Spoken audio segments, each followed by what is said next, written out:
Welcome to the HYROX Heroes podcast. I am your host, Damien Votter, and let's get into the episode. Hello, everybody, and this episode is going to be a great episode. Now, we're going to talk about race week, right? So whether you're race week, 1 week out from your HYROX race, or you could be doing another competition similar, but in race week, there are some certain emotions that we are going to face. And I'm going to talk about it today because you might be feeling some of these emotions and be thinking something is wrong. And these feelings can be sadness, depression, tiredness, emotionally drained. And these signs are backed by science, and we're going to go through some of that on the episode today. But I want to really emphasize that I've gone through this week and it's really sparked me to get on the podcast and talk about it. And it's normal. It is so normal. So we're going to talk about it. We're going to talk about the feelings 1 week out from your race, why it's normal, and the light at the end of the tunnel for you, and how there is good news attached to this. So let's dive into this episode and let's get you ready for your upcoming race. Okay, so HYROX competitions, right? Race week. It's exciting. There's nerves. There's excitement, there's, fears, there's doubts. There's so many things circulating through your brain as you're thinking about the event. You could even just be like switching off a little bit and just chilling out a little bit from it as well, which can also make you feel a little bit uneasy as well.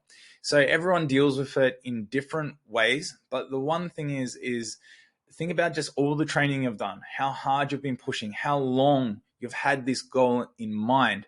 And no wonder why it's quite an emotional week, or it can be an emotional week for you in the taper week, right? Now, when we talk about taper, like what is tapering? If you don't know what it is, it's like the week where we reduce volume, we start to allow the body to recover, and going into this taper week. So not only are we nervous and excited about the race coming up, but most of us should be in some form of taper.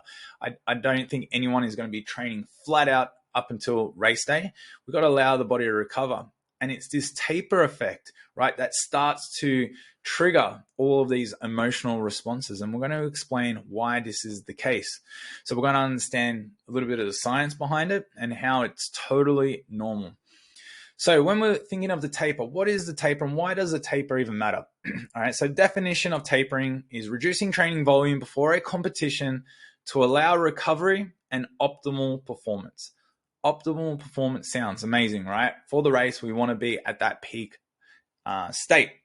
So the purpose is we want to reduce fatigue while maintaining fitness adaptations. And that's why you got to get the taper right and the timing is right, because the body can still adapt and recover and be in a peak state. And we don't want the recovery or the taper to start too far out, because then the body can start to reduce those adaptations and actually go into like full recovery mode, which we don't want to do. So that's why we've got to get it right. An example, a HYROX athlete reducing training sessions, to focus on recovery and fine-tuning form. So that's what we're really doing in that taper week as well. It's exactly what we've been doing for our training. We're still being training, but reducing all of the volume, reducing some of the intensity, but then just really making sure that we're just moving well. Our form, our technique is spot on, and really just, now taking this week to pay more attention to anything like that we have to. Okay. So some research here from Sports Medicine 2022, and I will put all of the links from any of the research that I'm sharing with you here in the description. So tapering as a critical phase. So we highlight tapering as a critical phase for performance enhancement, but one that introduces unique physiological challenges. All right. So it's been noted, it's been researched that it does come with challenges. So studies show tapering can improve performance by 2 to 6%, which is huge, right, in endurance events due to the optimized recovery and energy reserves. So what does this say? We know that it's needed. If you can get 2 to 6% better by just resting and chilling out and tapering, you're going to take it, right? But it also shows that it comes with, psychological challenges, and that is the challenges of the taper. So the emotional impact of taper week. So common feelings, right? And this is what I've experienced this week, and I'll talk a bit more about what I've gone through. But definitely restlessness, sadness, irritability, or even a sense of loss, right? It is so true. So we're going to go into some other key findings. Now, this one was, backed again by sports medicine. They did a research on the psychology of athletic tapering, right? And what I really wanted to do is I really wanted to bring some solid evidence to this, because it's not just me saying, oh, this is what I feel. It's actually been researched and backed, because it's a real thing. And I really want to give you that confidence to know that what you are going through is real. So some of the key findings is, despite physical benefits of tapering introduces unique physiological stresses, including what we just mentioned before, restlessness, due to the reduction of physical activity, right? So this is why it's happening. Increased emotional sensitivity as training routines are disrupted, right? Athletes report experiencing low mood or depressive-like symptoms due to the reduction in the release of endorphins and serotonin during tapering. Coaches also face challenges in managing athletes during these states, and don't I know it. So tapering, so why it happens. So tapering disrupts the habitual routine of training, leading to an emotional void, and the psychological stresses can compound if athletes do not have alternative coping mechanisms such as mindfulness, goal visualization, or even just some lighter training sessions. So this is the big thing. You got to think about like something like HYROX, how much, training, how much we commit to the sport, to the event. And you really have to make training part of your lifestyle, and it becomes habitual for us.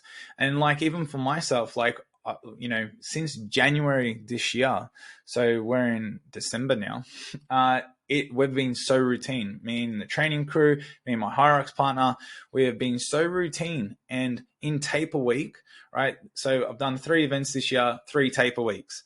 So you could imagine we don't have too many of them, but I have to slow down. Like on Monday, when I normally do a fairly big session, I didn't have that big session.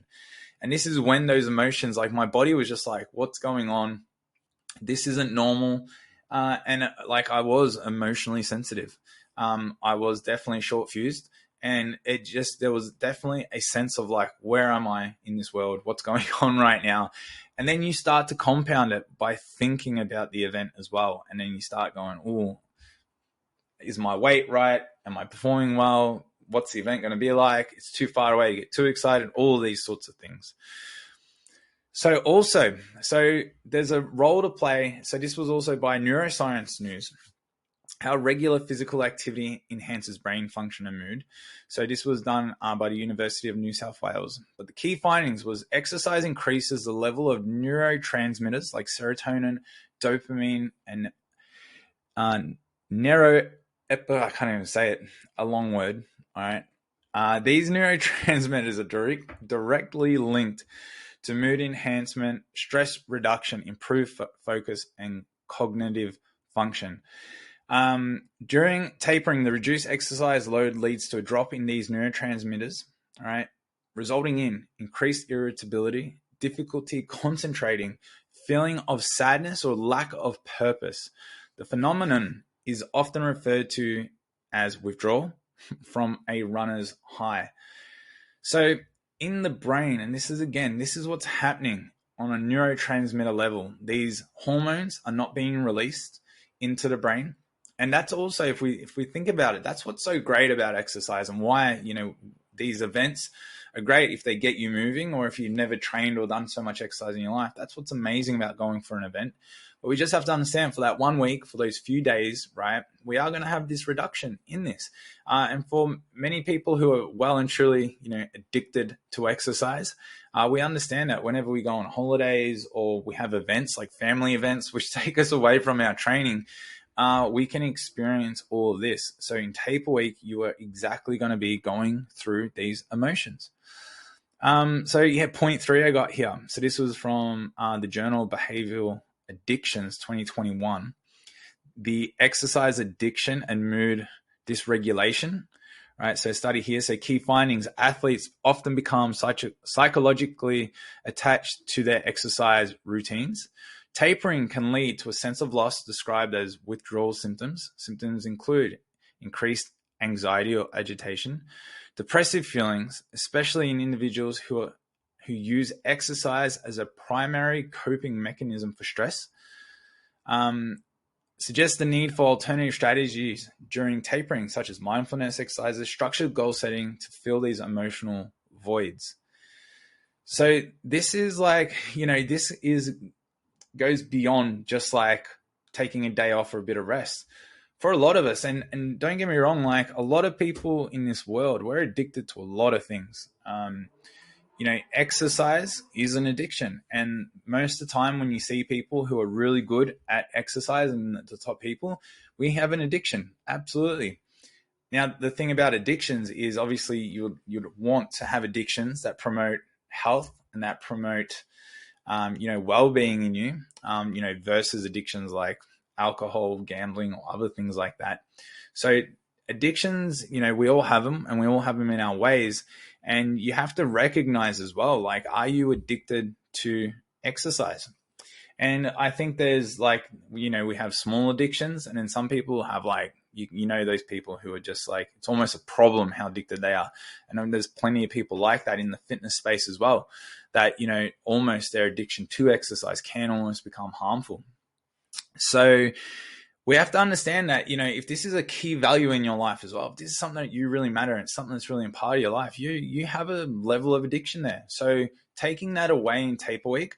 So if you're an athlete and as a coach, like I deal with athletes who are addicted to exercise. They love it. They love to push hard. They don't want to go slow. And as a coach, when you're trying to say, hey, we've got to taper, or we've got to pull it back, or we're not going to do as hard of a session, it's really, really hard to manage the athlete.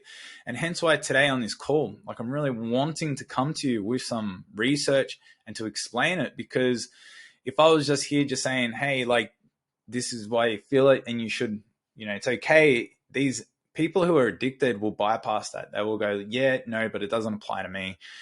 So we're really having to understand what is going on here. All right, so the emotional well-being during tapering. So some key findings here. This was again Psychology of Sport and Exercise 2020. Emphasized the importance of psychological preparation during tapering, common emotional challenges during tapering, loss of routine, overthinking performance outcomes, feelings of isolation due to reduced group training or coaching sessions. Right, this is all me right here. Proposes interventions to counter these effects. So visualization techniques to maintain focus, social support from coaches and peers. So this can be, reaching out to these people outside of your training session, and also focus on self-compassion to reduce performance anxiety. I think in a taper week, you really have to just think about yourself, from just be kinder to yourself. Like you have to just really go think about how hard you train, all the work you've done, right? And that's also why, we focus so hard on providing programs and support structure, because if people aren't training hard enough, or if they're not doing the right things, then they can get to this taper week and they can't be kind to themselves. They actually punish themselves by keep pushing harder, keep training all the way to the last minute. And this can have a huge effect on performance as well. So, it's like, when we think of like discipline, right? The word discipline, it's kind of also relates, I believe, to like the idea of self-love. Because if you care about yourself, you truly care about yourself. Like, if you go, oh, I love myself, so I'm going to go eat cake because I deserve it. That's love. Like, yeah, I want to see you happy, you say to yourself. But if you just eat cake every single day, you're going to put on weight, you're going to become overweight, and that's going to impact your life. So a form of self-love is to be like, no, I'm not going to eat cake. I'm going to eat healthy because future self is going to feel good about themselves. My confidence is going to be good. I'm going to feel good. So, or else we'd all just eat cake. So we have to understand that self-love is about doing something today that's not going to benefit you today. It's going to benefit you in the future. And that is, to me, the ultimate form of self-love, is to be like, hey, talking to yourself, hey, I know you really want that cake. I know you really want to do this. I know you really want to do that. But we're not going to do that today because I care about you in the future. And this is why, we're going to be kind to ourselves, or we're going to do this in other ways. So that's a really good point there to ponder, when it comes to self-love and discipline. All right. So we've spoken about science. By now, you should start to understand. You've probably identified with quite a few things there, and you might be experiencing all of this. And again, I'm going to re-emphasize: if you're feeling a bit sad, got a bit of anxiety, again, the loss of seeing your friends in group training or having to remove yourself from some spaces, it's going to create some different emotions for you this week, and that is totally fine. And we're going to go now through some coping strategies to help you through this taper week. And just to share a little bit. So again, it's Wednesday here, but on Monday for myself, I really started to feel a bit off. I started to feel, just like, what am I doing today? I don't know, like, got taper week. I'm not going to go to the gym like I normally do. I don't want to create soreness or tiredness. And right away, it was just kind of like I was out of routine. I didn't know what I want to do. I had some work to do. Everything felt really slow and sluggish.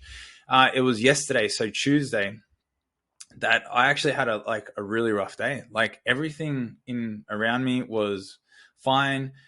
I was up to speed. I was up to date with my work. Everything was gone, but I just could not concentrate. I was very irritable. I was, going on social media, and I was just like, I was just stuck there, just staring at it. Just all these different emotions and feelings came over me, and to the point where I just felt really sad and almost just down and depressed on myself. And I had no real understanding why. I did a training session in the afternoon, which was a really light session, which was really good. And that helped me heaps straight away. Because, so it definitely highlights to me that I've definitely got some of these addictions to exercise, but also highlighted to me that exercise is such a way for me to cope with stress in my life. I've got a very busy life. There's lots of little things going on. So it also highlighted that I had to move. I had to get out of the house. I couldn't just sit here on the computer and just, stare at the screen. But I just didn't need to go train hard. So I just was like, you know what, just take it easy.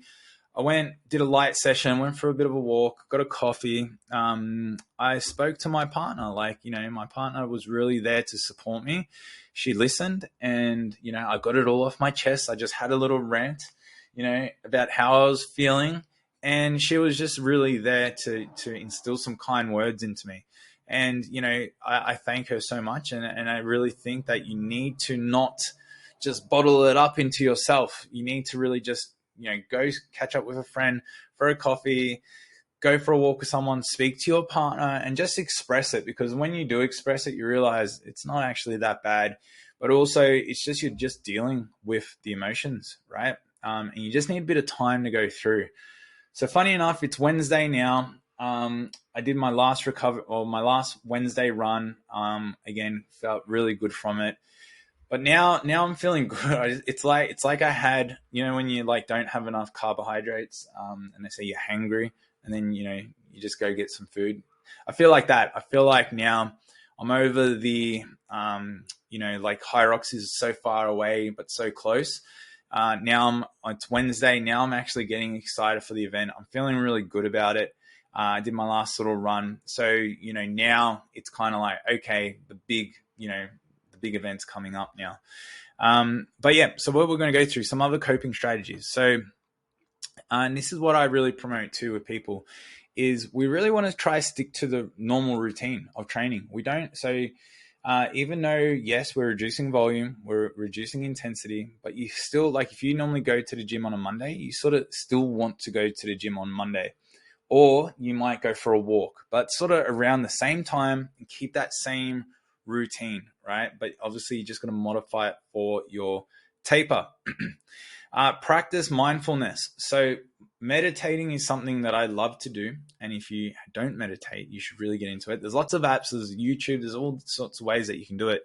And for those people who have meditated and love meditating, but what's a common thing we always say? Geez, I really got to do more of that, because we understand it's so good. It's a great chance to calm the mind down, process thoughts. And just really just sit still. So I've been meditating over the last few days, which has really helped. Just before bed, I just focus on my breathing. And the whole thing with meditation is you don't want to shut down thoughts. You just want to be there and just breathe. And if a thought comes in, let it come in, think about it, let it go out, and just try calm the mind down. So this is really going to help you remove what we call like this taking yourself out of a psychological timeline that is in the future or the past, right? Which these things cause like sadness and anxiety and things like that. And it's just about coming back to the present moment, as Eckhart Tolle would say, the now. All right, coming back to the now, because as he says, well, there are no problems in the now. Okay, so that's really important.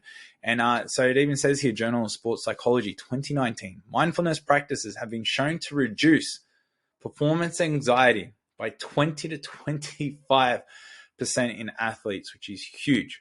So what that also shows is that athletes are getting a lot of performance anxiety, right? And it can be reduced a lot by mindfulness. All right, focus on visualization techniques. So I think this is really important. I know it's really important when it comes to like team sports, but even in a solo sport, or you might be doing doubles, relay, just to visualize the day, just go through a mental run through. You might be overthinking it all, but it's like try sit down and just literally go through the whole event. If you've never been to the event, it's very hard to do, obviously. But visualize the things that you can visualize. So it might be the warm up, what you're going to do for the warm up, what you're going to do on the day. This kind of just helps you go through a bit of a rehearsal, and this can really start to, improve your confidence and also just reduce some of the nerves coming into the race. Okay, build a social support network. Okay, so this week is not the time to, again, shut off from the world, shut off from your friends, and just deal with it on your own. No. Okay, no. This is the week to get connected with the friends around you. Maybe take some of the downtime or the, to go see some other friends that you may have in your life that don't do fitness, maybe.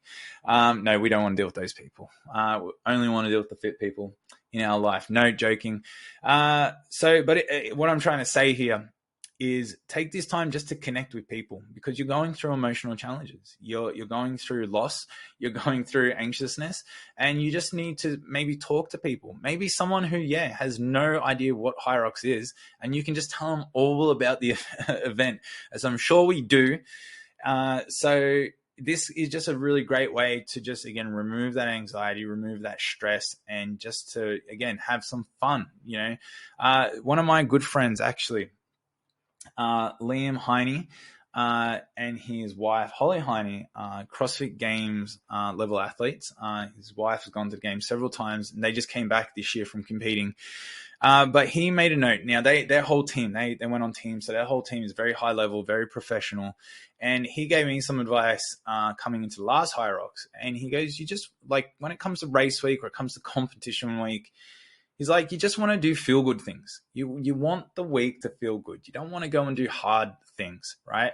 So I think that's really about the kindness. It's about reducing that stress. Because if you had to do something that was really hard and you don't want to do, it's like another, layer of stress that you have to deal with. And already a stressful week.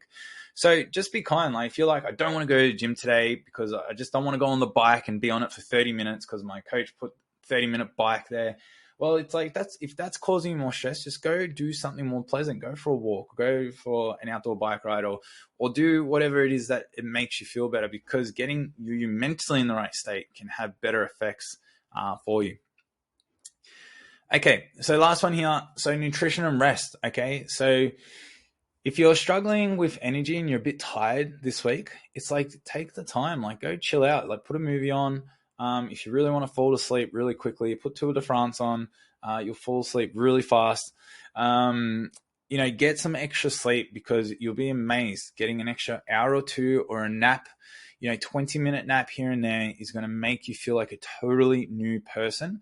And some of those thoughts and feelings and emotions that you're feeling, you can literally wake up just snapped out of it, because again, you're just tired. The body when it's tired, it's harder to to really process all of these psychological challenges that you are going to be faced with. Okay, so guys, we're going to wrap this up. Conclusion. So tapering is essential, right? We can all agree that tapering is essential, and I think we can all agree that it comes with emotional challenges. So if that is you, there is nothing wrong with you. It is very normal. It means you're human. It means you're not AI yet, as I said, but you are still human. So really embrace taper week, embrace the challenges that it comes with, and just understand that however you feel today, you're not going to feel like this come the weekend, right? That is going to be a huge thing for you to process. You will come the weekend, you're going to feel amazing. And I dare say, I almost like want to feel a little bit tired, and I almost want to feel this emotion 5 to 7 days out, because I know it's going to be a wave, and I want to have this low point. I want to have this point where I feel like shit and it's a bit challenging 5 to 7 days out, because I know when the body does recover, I know when I get some good food and get some extra rest and I get close to the event, I know that peak is going to peak back at the top of the week, because our emotions, they are waves. They're not linear. They're not on, off. They're not a button. They're not a button that you can just turn on and off. They are waves. So if you're sort of gone through that, it can be a great thing. And if you're not going through it, if you're actually feeling good and fine, like, probably wouldn't have listened all the way to the end of this if you're like, this isn't me, this doesn't relate to me. But this doesn't mean that you're going to feel bad on the weekend as well if you were someone there. It just might mean that, you're either more experienced, or maybe your prep hasn't been so emotionally swinging, right?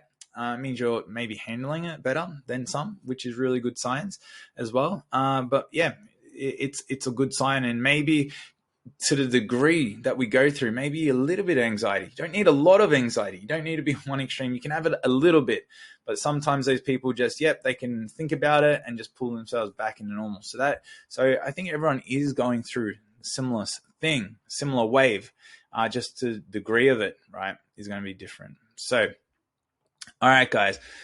So if it is your race week, or it's coming up, or, this might help you in the future, guys, just taper. Be kind to yourself, display some self-love.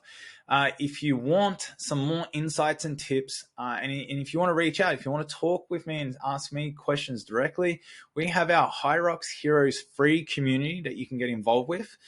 So we've got the links below. Please join it. We put all insights, all tips, everything that you could possibly want, right, to get good and master HYROX is in there. We have a community. We're about to tip over to 1,000 people in that community, which is incredible. And as well, guys, there's a little plug here too. We've just released our new training app as well. So really excited to release that. So again, you'll find all of those links in that group as well. So again, if you're looking for more structure, if you're looking for a plan to follow, if you're looking for more guidance, specifically when it comes to tapering, when it comes to the training protocols, we have that all there now in an amazing app. So you can find that, and we can help you as well when it comes to your training. So guys, thank you so much for tuning in. Without your ears or watching this video, I'll just be talking to myself as I normally do.